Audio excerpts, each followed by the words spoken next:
Será que a razão limita o nosso entendimento de Cristo? Jesus Cristo, na verdade, foi apenas um revolucionário político da sua época e os apóstolos mudaram a sua maneira de ver e divinizaram ele de alguma forma? Mais ou menos esse é o pensamento de Rei Miros, que é a figura que a gente vai discutir hoje no vídeo. Esse vídeo faz parte do compilado de vídeos a respeito do Jesus histórico. Se você não viu, eu vou deixar aqui nos cards uma playlist contendo todos esses vídeos sobre a historicidade de Jesus, da crítica ao Jesus histórico, e se Jesus existiu ou não, se ele é Deus ou não. E a gente vai falar de Hermann Reimarus, principalmente porque ele era um filósofo iluminista, racional e historiador. Então ele foi a primeira pessoa a tratar Jesus de uma maneira mais crítica e histórica. Então, fica de olho nesse vídeo que, querendo ou não, esse vídeo hoje está bem liberal, tá bom? Olá, eu sou Henrique Cruz, bem-vindo ao canal Psisteólogos, esse canal de filosofia, teologia, cultura cristã, dessa internet de meu Deus. E hoje a gente vai discutir a figura de Rei Miros. Vou pegar já meu cafezinho, já se prepara aí com o seu café. Vou pegar um cafezinho aqui, já se prepara aí com o seu café, que hoje o assunto vai ser longo e vai ser necessário, tá bom? Vamos entender um pouco mais quem foi Rei Miros e como surgiu a crítica ao Jesus histórico. Bora pro vídeo. Hermann Samuel Reimarus foi um filósofo, historiador e iluminista alemão. Nasceu em Hamburgo, nasceu no ano de 1694 e faleceu no ano de 1768. O nome de Reimarus está ligado exclusivamente a uma obra que ele não publicou, mas foi publicado após a sua morte, que é Os Fragmentos de um Incrédulo. Essa obra foi publicada por Gotthold Ephraim Lessing, que é um outro liberal da época, alguns anos após a morte de Reimarus, e de forma anônima e extremamente parcial. Reimarus, a gente pode dizer que Reimarus foi um dos primeiros a escrever sobre um Jesus histórico, tentar trazer uma crítica ao cristianismo. Mas Reimarus em si não foi o primeiro. Antes de Reimarus a gente já tinha alguns escritos. Então até Reimarus ninguém tinha tentado alguma concepção de uma crítica histórica sobre Jesus. Lutero, quando vai tratar com as diversidades do Evangelho, ele vai dizer, por exemplo, na questão do segundo templo, que em João ocorre em um período e nos evangelhos sinóticos ocorre logo próximo ali da morte de Cristo Jesus, Lutero vai falar que essas perguntas, na verdade, não deveriam nem ser buscadas qualquer tipo de resposta. Que se a Bíblia está apresentando daquele jeito, é porque é daquele jeito. E que a gente não deveria se preocupar em tentar explicar à luz da razão humana qualquer tipo de pensamento humano crítico a respeito daquilo. Aí alguns alemães luteranos mais para frente, tentando conciliar os sinóticos, chegaram ao ápice de simplesmente falar que se algo estava se repetindo nos evangelhos e de uma visão diferente, essa visão deveria ser que aquele fato ocorreu mais de uma vez. Então, houve, por exemplo, diversas ressurreições da filha de Jairo. A filha de Jairo acabou ressuscitando várias vezes, e não só uma.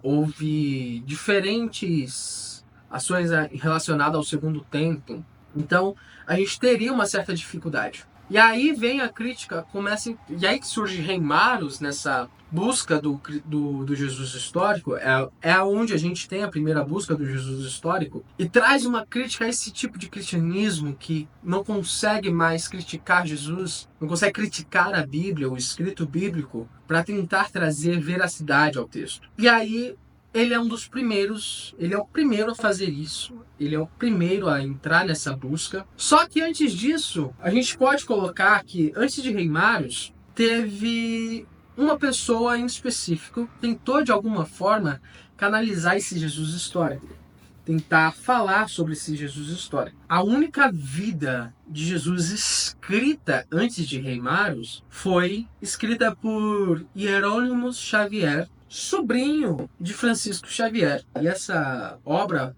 da vida de Jesus foi escrita para o uso de Akbar, que era um imperador mongol, lá nos finais do século XVI. Depois foi trazido por mercadores para a Europa e foi traduzida por Luís Dieu para o latim. Luís Dieu era um cristão reformado que usou dessa obra para desmentir o catolicismo. Jerônimo Xavier, ele era um jesuíta, né? Ele era um jesuíta e fez essa escrita em persa, enquanto Luís de Dieu pegou esse escrito e traduziu para o latim para mostrar a falsificação que existia dentro da Igreja Católica a respeito da vida de Jesus. Só que esse texto ele não é muito bom, ele contém adições dos próprios apócrifos a respeito da vida de Jesus, omissões do que foi a vida de Jesus, até porque o objetivo de Hierônimos, o objetivo de Jerônimo Xavier com esses escritos era mostrar para o rei mongol, para o imperador mongol, para o imperador Akbar, que Cristo era glorioso, porque o imperador estava aberto a entender quem era esse Cristo. Então ele omitiu e não mostrou tudo que poderia simplesmente ir contra as crenças do imperador mongol, ir contra as crenças de Akbar. Sendo assim, então, basicamente uma falsificação da vida de Jesus. Então, o primeiro, e aí por conta disso a gente pode dizer que o primeiro a fazer uma coisa mais crítica historicamente foi Reimarus, tentando trazer uma vida de Jesus de verdade. Reimarus foi profundamente influenciado pelo iluminismo e pelo racionalismo da época. Então, a crítica que ele faz a respeito da vida de Jesus é levando em consideração a historiografia que estava surgindo na época, a historiografia moderna. Reimarus, como um grande historiador, ele estava agora buscando já um Jesus histórico e não um Jesus revelado nas Escrituras. Com essa ideia, ele buscava libertar a religião da superstição e da autoridade eclesiástica. Então ele está tentando tirar tudo que é divino, o que pode se entender de mito e de superstição que possa ocorrer dentro da igreja, dentro dos templos e a respeito da própria Bíblia. Ele afirmava que o cristianismo tinha se desviado completamente do ensino de Jesus. Até porque Reimarus vai entender que Jesus se via como um profeta judaico, em certa parte um Messias, mas não como Deus verdadeiro, não como Deus em si, capaz de realizar milagres ou qualquer outra coisa. Reimarus via Jesus mais como alguém cumprindo uma ordem de Deus para mostrar um novo céu, para levar os pecadores ao arrependimento, porque o reino de Deus está próximo. Então, tal que ele enfatiza muito a frase de Jesus, que é: arrependam-se, porque é chegado o reino de Deus. E aí começa a ter, em certo ponto, uma visão escatológica judaica de Jesus. Só que ele fala que esse tipo de revelação é diferente do entendimento do que os próprios apóstolos deram a Jesus. Porque você vai ter que você teria que lidar com o que os apóstolos escreveram a respeito de Jesus. E aí começa a crítica de Reimarus, dizendo que os apóstolos adulteraram essa percepção de Jesus para trazer um Jesus mais místico, mais divino, mais mitológico, um Jesus Deus, e não um Jesus revolucionário trazendo a libertação para o povo de Israel das mãos de Roma e do povo de Israel das mãos dos reinos deste mundo. Porque na cabeça de Reimarus, o que vale é a palavra de Jesus, e a palavra de Jesus era clara em dizer que arrependam-se, pois é chegado o reino de Deus. Então, a crítica à tradição evangélica nasce, portanto, da negação do conteúdo sobrenatural da história de Jesus. Então, a tese central de Reimarus era como um Jesus revolucionário político, não como um Jesus mitológico Deus. Jesus era, segundo ele, um profeta que esperava estabelecer um reino terreno para libertar o povo de Israel do domínio romano. É basicamente o entendimento que o judeu daquela época tinha a respeito do que seria o Messias. Então, a mente de Reimarus vai vir nesse nível também, mostrando que Jesus era um profeta que libertaria o povo de Israel das mãos de Roma e fracassou nessa libertação. Então, ele vai dizer que Jesus não fundou uma nova religião, uma religião espiritual, mas o objetivo principal de Jesus era restaurar o trono de Davi, que era seu descendente. Então, Jesus se autoproclamava rei, né? Então, a perspectiva que Reimaros vai trazer de Jesus é essa, que Jesus estaria voltando a estabelecer o reino de Davi contra o poder de Roma, e fracassou nesse período sendo morto. Então, para Reimaros, não há ressurreição. Não há 40 dias de Jesus com os seus discípulos após a sua ressurreição. Não há Jesus subindo ao céu e prometendo que um dia vai voltar. Não há em Jesus uma multiplicação de pães e peixes. Não há em Jesus um andar sobre as águas, ressuscitar a filha de Jairo, curar cegos, coxos, mancos e leprosos. Vai tirar todo o sobrenatural de Jesus e colocar isso numa perspectiva de uma mística judaica e de uma mística apostólica. Então, a morte de Jesus para Reimaros, por exemplo, seria o resultado da sua fracassada tentativa messiânica de revolucionar o reino e o Império Romano da época. Então, para Reimaros, a ressurreição de Jesus foi uma invenção dos próprios discípulos para manter viva, principalmente, essa causa de trazer esse tipo de revolução. Para Reimaros, só faz sentido a ressurreição de Jesus na mente dos discípulos porque eles precisavam manter viva essa ideia, essa causa. Só que Reimaros não leva em consideração, não havia benefício nenhum nisso. Não havia benefício nenhum em Jesus ser morto, não havia benefício nenhum os discípulos morrerem por tal causa, porque não foram só os discípulos de Jesus que morreram, os 12, e Paulo, mas foram os cristãos da época. Teve mais, por exemplo, de 500 testemunhas que viram a ressurreição de Cristo. Essas 500 testemunhas provavelmente morreram por essa história. Reimaros não vai levar em consideração esse tipo de coisa. Na cabeça de Reimaros, ele mesmo fala, né, na sua obra, que Jesus não morreu por nossos pecados. Por isso que a gente tem o problema do pensamento liberal. Por isso que o liberalismo teológico é um problema e é uma heresia. Para Reimaros, Jesus não morreu por nossos pecados. Ele mesmo diz, Jesus não morreu por nossos pecados, mas por uma causa política. Isso é muito parecido com o que a gente vive hoje. O liberalismo vive hoje em certo ponto. Quantas vezes, se a gente olhar aqui o contexto brasileiro de alguns pastores, de alguns pensadores que se dizem cristãos, muitos vão pensar exatamente isso. A causa de Jesus foi política. Foi para libertar Roma, foi para se libertar do poder de Roma. Jesus morreu como um preso político, Roma o matou. E descredibiliza que a morte de Jesus é mais do que uma mera causa política.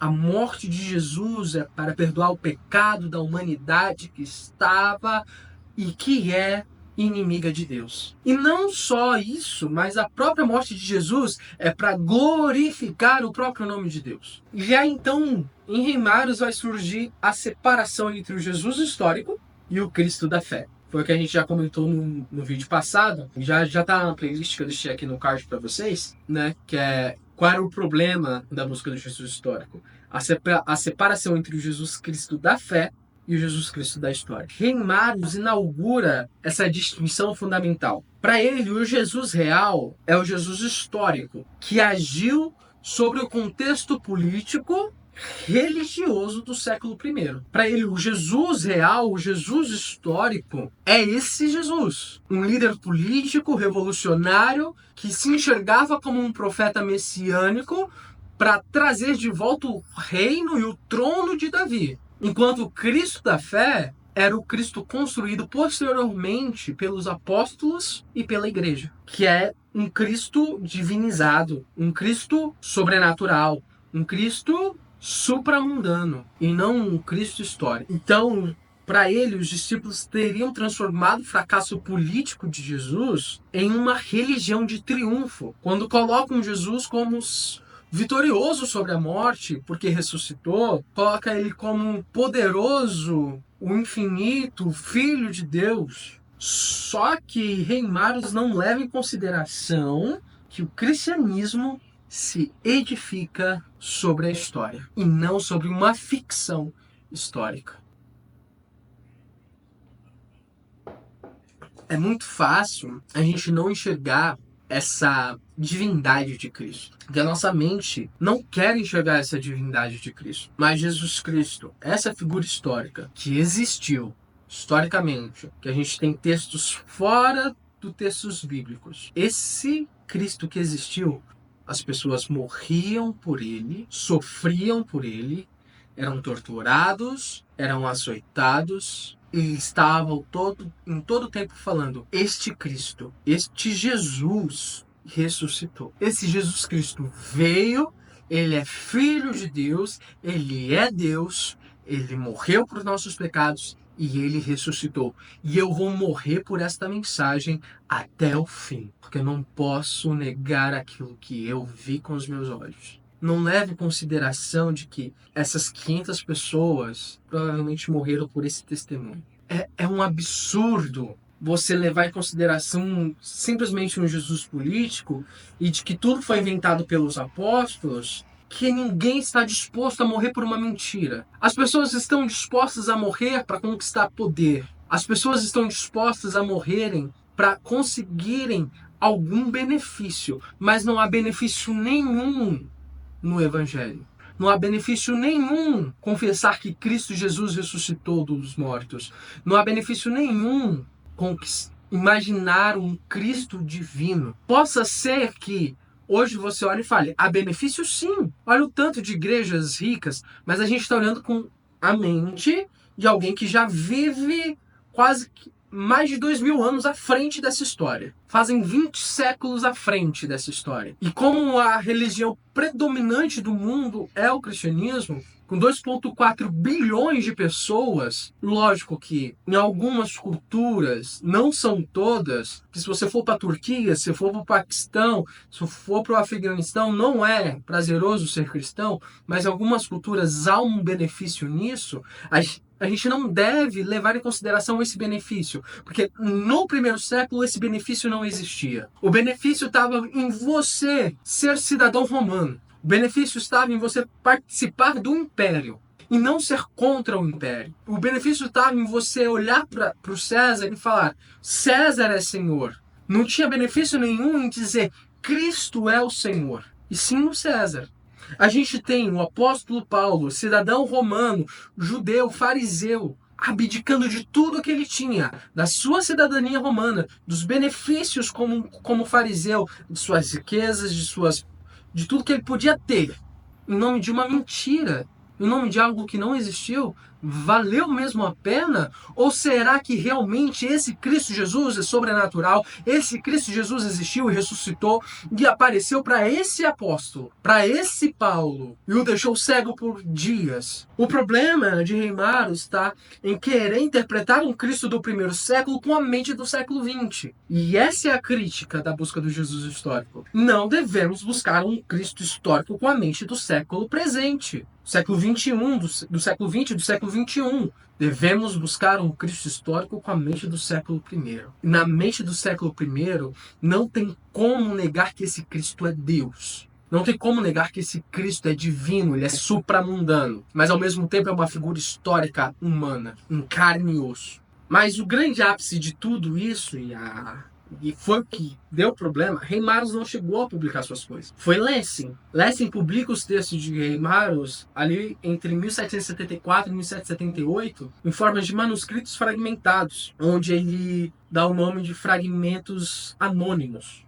São 7 fragmentos. E esses 7 fragmentos têm em torno aí, juntando tudo, cerca de 4.000 páginas escritas de Reimaros. Então, irmão, se você vai estudar Reimaros, os escritos dele, você vai ter que ler 4.000 páginas.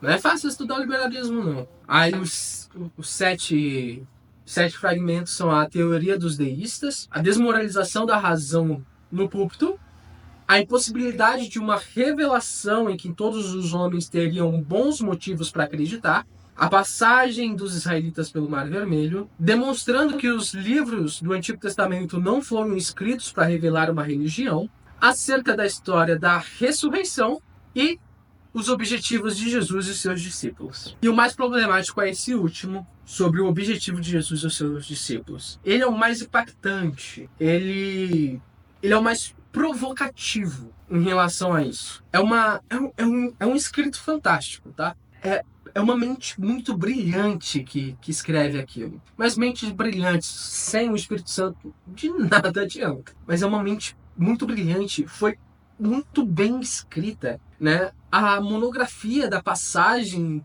dos israelitas pelo Mar Vermelho é uma das obras mais hábeis e espirituosas e agudas em críticas que já foi escrita. Todos esses manuscritos estão na biblioteca de Hamburgo, na Alemanha, e você consegue constar. Só que você vai ter que ler alemão. É um pouco mais difícil. Por exemplo, o manuscrito da passagem dos israelitas pelo Mar Vermelho, ele expõe possibilidades da narrativa do Códex Sacerdotal, por exemplo. E todas as inconsistências que surgem da combinação de várias fontes. E ainda que Reimarus não tivesse a menor noção de que a separação das fontes permitiria resolver o problema que ele estava propondo ali. E, cara, o fragmento sobre os objetivos de Jesus e seus discípulos é uma peça magnífica em questão de escrita e intelectualidade. Este ensaio sobre Jesus e os discípulos não é apenas um dos maiores eventos da história da crítica. É também uma peça magistral da literatura em geral. E olha que a linguagem de Reimarus, em geral, é aguda e concisa, precisa e epigrimática, e que desafia o dogma da religião cristã. É a linguagem de um homem que não está envolvido em composição literária, mas que está internamente comprometido com os fatos, por mais que não consiga enxergar fatos subsequentes, como é o caso de enxergar o Jesus no século I com a mente do século I. No entanto, por mais que essa obra seja magnífica, ele sobe a alturas de um sentimento pessoal e de um sentimento passional. E é como se fosse um vulcão em chamas e pintasse um panorama de umas verdades escuras. E é que eu me arrisco a dizer, raramente terá nesta era presente algo que tenha tanto ódio contra a figura de Cristo Jesus e que seja tão eloquente como o Reimarus. Porque você percebe nos escritos de Reimarus esse ódio. É como se fosse um sentimento passional de ódio por Cristo Jesus, por essa figura cristã. Um ódio pelo dogma da igreja, um ódio pela igreja. E de verdade, Reimarus dá de 10.000 nos escritores liberais modernos, nos pastores liberais contemporâneos, nesse bando de gente que está por aí achando que pode discutir Jesus histórico, nesse bando de ateu que sabe que acha que é um Jesus histórico, que não consegue nem admitir que ele foi uma figura real. É um ódio contra o Cristo, mas um ódio muito eloquente. E essa reação foi escandalosa. Quando Lessing publica, então, esses fragmentos, a reação é uma reação escandalosa, porque são ataques ferozes à ortodoxia cristã. E principalmente a academia, a universidade era dominada pelo cristianismo. Só que aí, o próprio Albert Schweitzer, aqui no livro dele, vai até comentar isso.